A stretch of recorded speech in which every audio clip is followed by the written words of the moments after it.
Hello everyone and welcome to NFL Girl UK Meets. I'm Bhandari and this is a show that brings you closer to the game you love. Joining me this week is the one and only Jeff Reinebold. Jeff is an analyst for Sky Sports NFL and is the Special Teams Coordinator, Canadian Football League team, the Hamilton Tiger Cats. In our interview, Jeff shares with me how his career started out, the transition from player to coach, and stories from his time as a coach so far. We also discussed the international talent coming through the CFL, his opinion on the XFL rules, and finally, what it means to him to be able to connect with fans. Welcome to the show, Jeff. How are you? I'm really good. Really good. How's it? I follow you on Twitter, and I tell you what, I thought I travel a lot. You're like, you should be writing a travel log. I really should be, shouldn't I? Clearly got too much time on my hands. Well, thank you so much for joining. Obviously, we've met quite a few times, and you're a regular at our NFL UK fan meetup Christmas parties. Obviously, we missed you last month, but otherwise, it's always amazing to have you with us. Well, you know what? When we started that, or when you started it, and I came up for the first time, I was amazed at the passion of the fans up there, and I guess I shouldn't be because it's just a microcosm of how the game is growing around the UK. But yeah, man, I'm telling you, it was such fun and such great questions, and when you can get a group of NFL fans together, it's always a great evening, and your Christmas parties have been amazing. I'm sorry I missed this one, but we had a conflict with Sky, but I'll be back next year. Awesome, can't wait. Now, you've had, I would say, one hell of a career. You've played, you've coached, and you've seen everything from CFL to NFL Europe to college football and back to CFL again. How did it kind of start for you, and how have you managed to get to where you are today?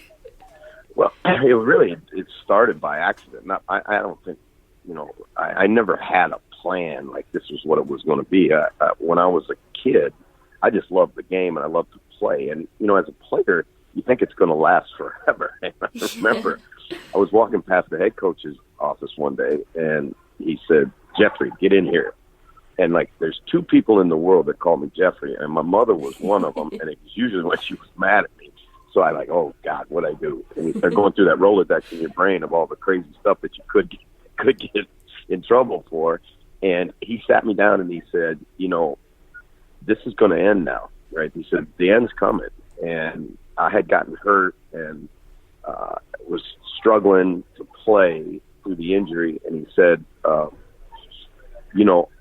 what are you going to do when this is over? And that was a shocking question to me because as a player, you think you're just going to keep playing forever. And for all of us, the end comes at some point. And it was the first time I was faced with that kind of realization. And he said, "I think you should coach." And I had never really thought about it because my dad was in pro baseball. And so I grew up a coach's kid. And to be honest with you, it's a hard life because you're moving all the time, anyway, I went home that night and I called my dad and I said, "Dad," and I told him the story and I said, "What do you think?" And it kind of phone went dead silent for about 15 seconds and he goes, "Well, let me tell you, there's no money in it. There's insecurity personified. There's not money in it. At that time, there wasn't any money in it. It's not." He gave me all the reasons why not to. Because I think what he was trying to tell me in his own way was, this is not something that you should do unless you're really passionate about it. And I decided to jump in, and it's been like everything I own or everything I am or everything I've gotten, I owe to football. So, it's been a wonderful life. Yeah, absolutely. And as we all know, the Raiders have just become the Las Vegas Raiders. Does that bring back any memories of your time with the CFL's Las Vegas Posse? And if so, how different an experience was that? I think someday I'm going to write a book about it because some of it, if I told some of the stories, you shake your head and go, "No way that's happened." But it's been an experience. We had, we went into Las Vegas, and this is really interesting because I'm watching the Raider thing real close. Las Vegas is a really unique experience, right? It's just this place in the desert that is blown up, and it's all transient people. It's a fabulous place to live, but it's different now. And so we're in there with a pro football team, and at that time the NFL wouldn't touch Vegas because of the gambling thing, and they were trying to keep their arm's length from the gambling. But so our team hotel is the Riviera Hotel. And Ron Meyer, who was the head coach for the Patriots and was the head coach for the Indianapolis Colts, and was our head coach. And I was the youngest guy on the staff, and he used to call me Kid. And Ron had this, he was a legend, but he had this thing, he said, why drive when one can be driven? So I was his driver because I was the youngest coach on the staff. And one day he goes, Kid, let's go. And he had this big Cadillac, and I drive him around in his Cadillac. He goes, I'm going to show you the practice facility. I'd been there like 3 days. And so we drive right down the Strip in Vegas, and the Riviera sits on the Strip. And he goes, pull in, Kid. And I pull into the Riviera parking lot, and he goes, go to the back. And there's a big parking lot in the back of the Riv. And he said, what do you think? And I said, think about what, Ron? He goes, this is it, Kid. I said, what? It was an asphalt parking lot. And he goes, I said, Coach, it's a parking lot. He goes, no. Where's your vision? This is Vegas. Things happen in Vegas. And I swear to God, Liz, in 2 days, they took and made like the world's biggest sandbox, and with dirt, covered it with sod, put goalposts up, put bleachers up, and we had a practice field built in the Riviera parking lot in 2 days. Wow. And so for training camp, they would give you a chit in the casino that you could come out with you get a drink, I'm talking about like a margarita or whatever, and you could come out and watch us practice in the parking lot field. I mean, that's just some of the bizarreness that went on when we were in Vegas. And I got a million stories. Some I can't tell on the radio, but I got a million of them. Now, last year you were part of the coaching staff that, although you didn't win the Grey Cup, you did set a franchise record for wins. How proud are you to be part of that, and how much do you appreciate the heritage of Ticats generally? Well, you got to understand that the CFL is the oldest professional sports league in existence. It's older than any other professional league. We as a when I talk about we as a league have been around for 150 years or something like that. And so there's so much tremendous history in the CFL, and there've been so many great players come through the CFL, and so many, legendary, teams and all of that. And to think that you were a part of a team that won more games in the regular season than any other team in Ticat history. And that's, again, like I said, that's over 100-year history. Yeah. That's pretty special. But in the final analysis, it really comes down, and this is one of the things that one of the teams that's going to play in Miami next week is going to have to come to grips with at the end of the game. You didn't finish the job. And in pro football, there's one team that ends up happy at the end of the year. And, in the NFL, the other 31, and in the Canadian Football League, the other 8. Go back and go to work again, because you got to try. Winning the Super Bowl is the only thing that matters. And have you been following the CFL Global Combines, and what do you think of the European players especially?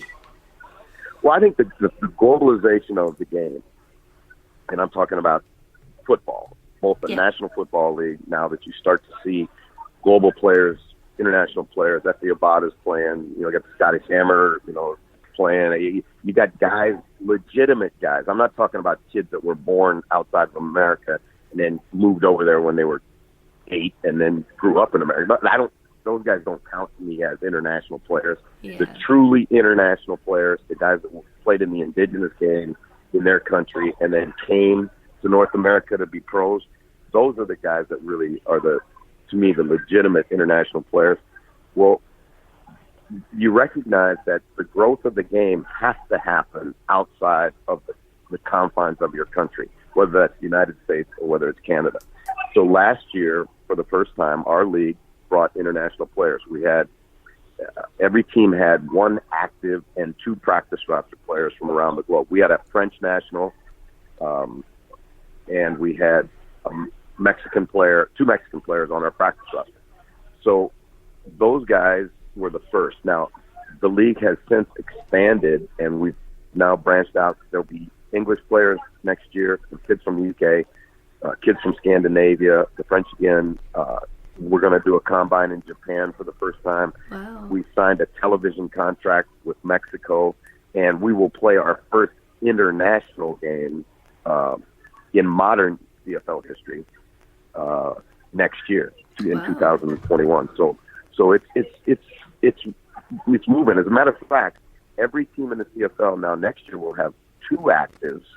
All right. So, like, for example, the pathway program that the NFL has. Yeah. Those guys go over there and they go on the practice roster, and they cannot be elevated to the regular roster because they don't take regular roster spots. Those are special practice roster spots they're given, but they can't be activated to the active roster. So, but the difference in our situation is the kids that come into the CFL, they play. They're on the active roster. They're on the game day roster. And then the practice roster kids, if there's an injury or if one of them just develops, you can activate them and push them up to the active roster. So in a way, it's more, I won't say legit because that's not fair, but it's these guys actually are on the field playing in games. That's amazing. Yeah, it really is. And the kids have really done well.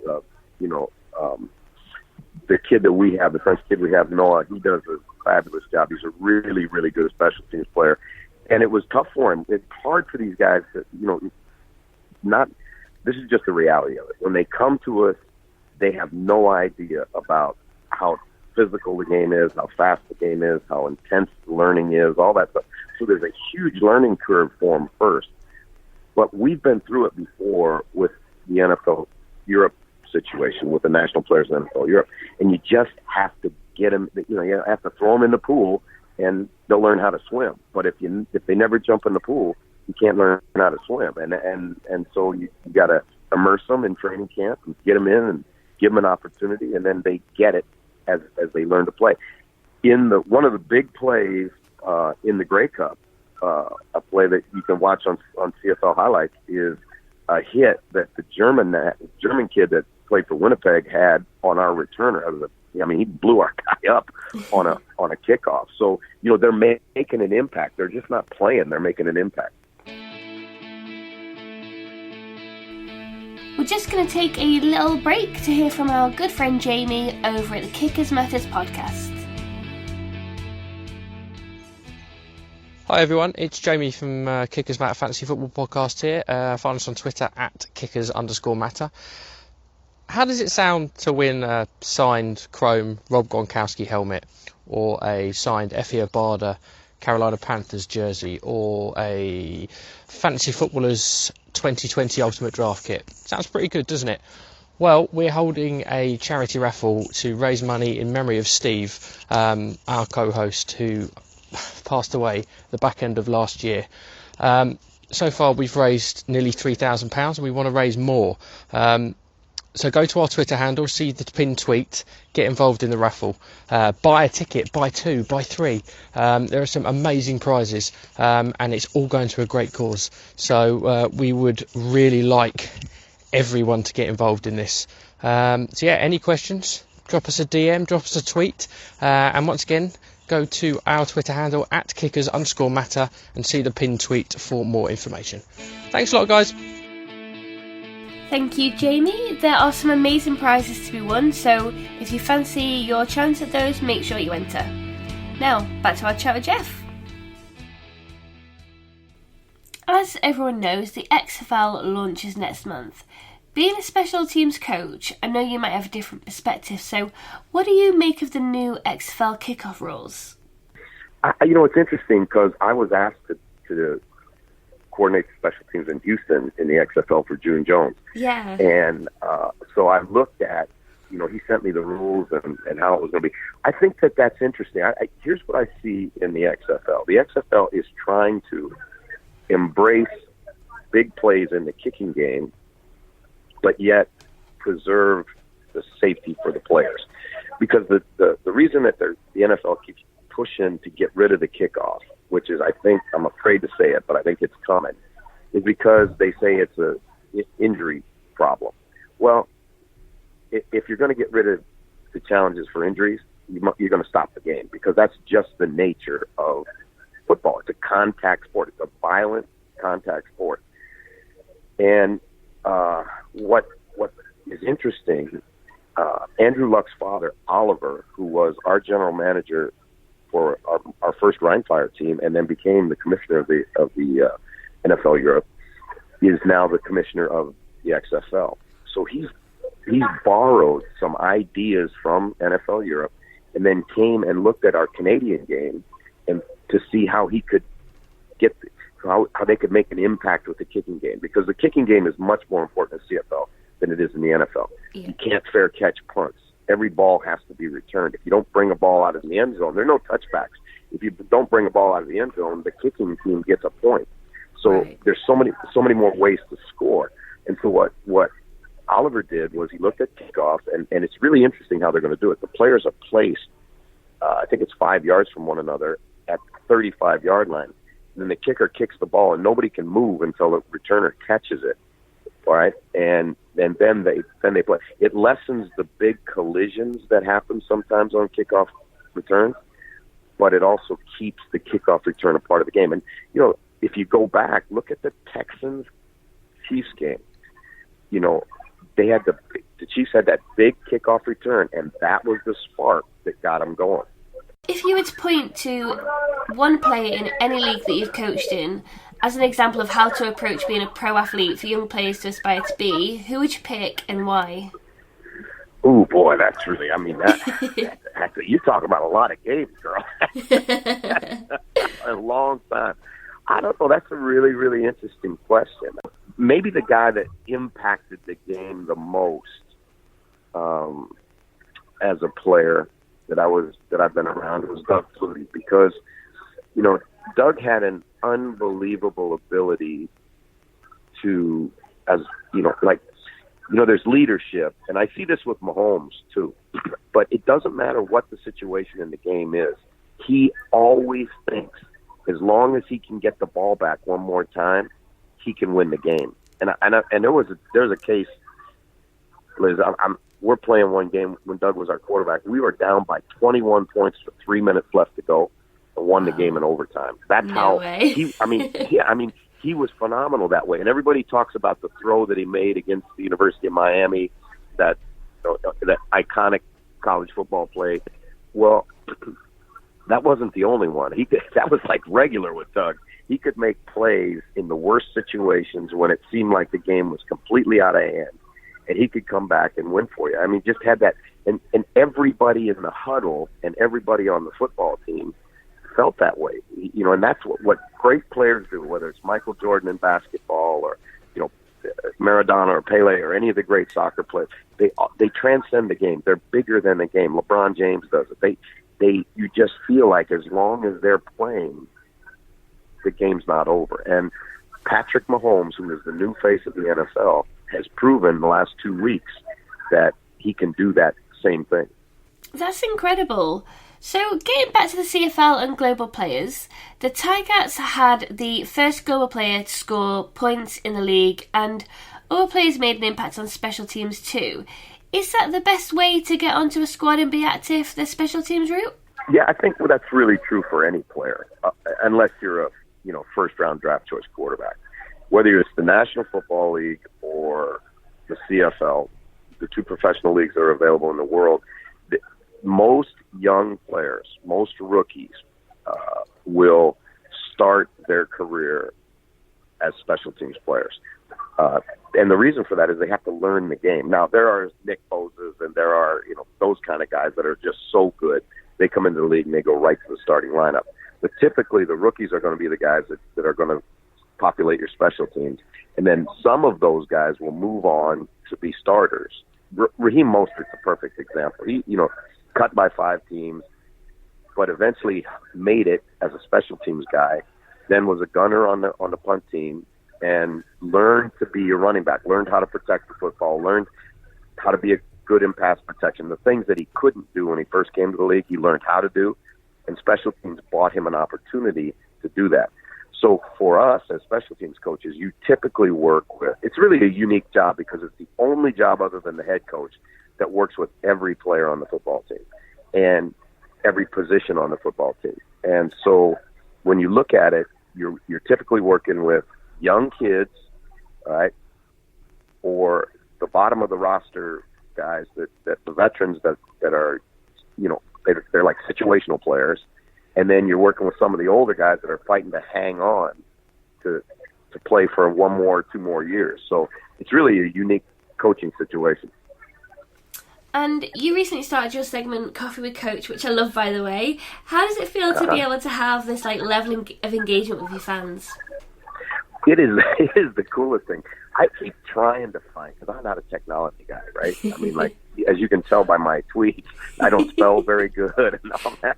But I keep trying to find a way to get more interactive with the fans. And the reason for that, Liz, is because, like I said to you earlier in the interview, that everything I have, I owe to football. And so you got to give back, And when I learned this from my dad. Like I said, my dad was in pro baseball for 30 years. And baseball has a lot of really cool sayings. And one of them is, the guy never learned how to say hello until it was time to say goodbye. And, I don't want to be that guy. Yeah, that's understandable. So what's next for Jeff Reinebold? Well, next is right now I'm going to go to yoga class. And then after that, I'll get my workout in. And then we're leaving on Sunday to go to the Super Bowl. And we'll be on Radio Row doing Inside the Huddle every day. It's going to be fun. Rob Bryan's joining us. Josh Norman's going to join us. And when we get to Radio Row, it is amazing the number of players and coaches and Hall of Famers and everybody that we're able to get on the show. As a matter of fact, it's gotten to the point now where we have to, we have to turn people away, which is really, really amazing. Wow. But we'll do a half-an-hour TV show every day that you can get on Sky. And then, obviously, we'll have Coffee with the Coach on Tuesday, where we'll take questions from anybody about anything that has to do with football.